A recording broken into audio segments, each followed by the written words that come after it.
time with Skizzleman?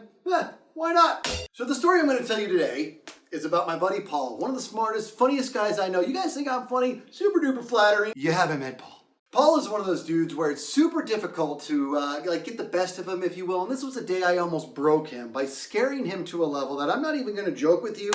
Kind of spooked me. I scared him so bad that in the moment I was like, uh-oh. All right, so the story was a good buddy of ours named Steve had just bought a house. Now, we were younger kids at the time, so buying a house was kind of a big deal. It's still a big deal now, I get it. But Steve had just bought this house, and it was, like I said, it was a big deal, right? So we all wanted to go check it out, and we went over to look at this new house, and it was a gorgeous home. And we went over there in the dead of night, because it was the only time that we could get there. And it was me, Paul, Steve, and kind of a conglomerate of other friends. We went to check out this new house. And here's the thing. When we found out what he paid for it, it was one of those like, dude, this house is beautiful. Like, how did you get such an amazing deal? And he told us. Now, this is where the story time with Skizzleman stuff, that's usually pretty funny, is going to take, we're all going to dial it back just a little bit. Come with me, we're going to get a little serious. So now the real story was the previous family, there had been one heck of a tragedy in that home. It's very, very heartbreaking. We're obviously not going to go into any details, but the bottom line is they got a steal on this home because there was a very real tragedy. And as happy as we were moments before finding out that he had just gotten this home, and all of a sudden we find ourselves kind of somber. A long time ago, but it's almost kind of weird and daunting being in that house at that time. So the mood came way down, and it was one of those things where it's like, well, let's just keep going. Let's power through and let's check out the rest of this house. So we're looking at everything. We're checking out the kitchen. We're checking out this, checking out that. And the next thing I know, the group is sort of starting to split up or whatnot, and I kind of find myself going off on my own. Now I'm kind of perusing through the house on my own, checking things out, and I come up to the kitchen, dude. And there is this door that is creepy. I can't even quite explain it, but it's like, it's not super tall. It's not something, it's not normal. It's not a big door. It's not even a normal door. It's like this thin door that the first time I looked at it, I was like, what is this door for? What is this? So I open it and it's completely empty and it can fit exactly one Skizzleman inside of it. And I think to myself, ooh, somebody else is going to see this door and be like, what's behind this door? You know what I'm going to do? I'm going to scare them. So I decide, what is my method going to be here? And then it hits me. You know what I'm going to do? Nothing!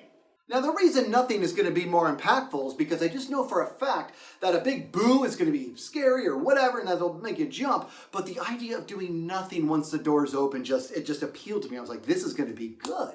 So I open the door and I walk in, dude, and I come out and I shut the door. And the second I shut the door, I'm like, and I do it super quietly. I just really quietly close the door and I just face outwards. So whenever they open it, whoever is there is going to be looking at me. And I think to myself, okay, like I said, I'm going to do nothing, but here's the deal. I'm going to actually do nothing. I'm just going to listen to the voice of who's about to open the door and I'm going to look at them right dead in their pupils. So I'm standing behind the door like this and I'm just waiting inside this room and I can hear the conversation of everything going on in the room and all the different rooms. So there's a master bedroom.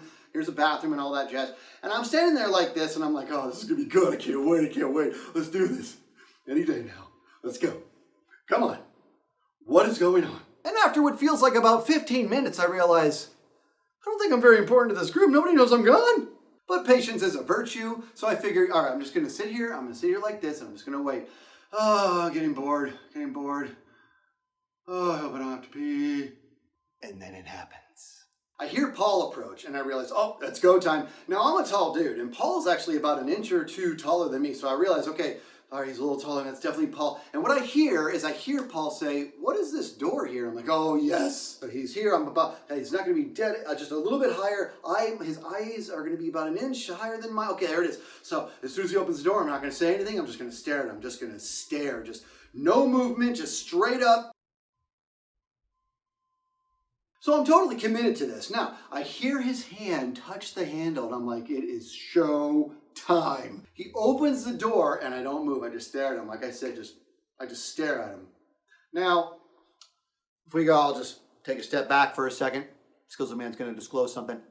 Sometimes I don't really think about my actions. Do you really think we don't know that? Will you shut up? And when he opened the door, it wasn't actually funny to me. I became instantly frightened that I broke Paul. He didn't go, oh man, he scared me. Oh. No.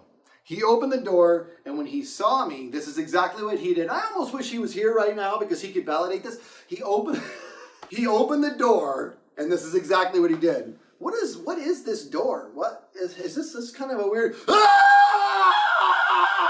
And in that moment, I was like, whoa, Paul, I'm sorry, man. Like, I thought I broke him. And I was like, dude, I'm so sorry. And so I almost reached out for him. And then finally, when his brain kind of caught up, he just sort of finished the scream. Oh, God. And everybody comes running from the other rooms like, what's going on? And Paul is just...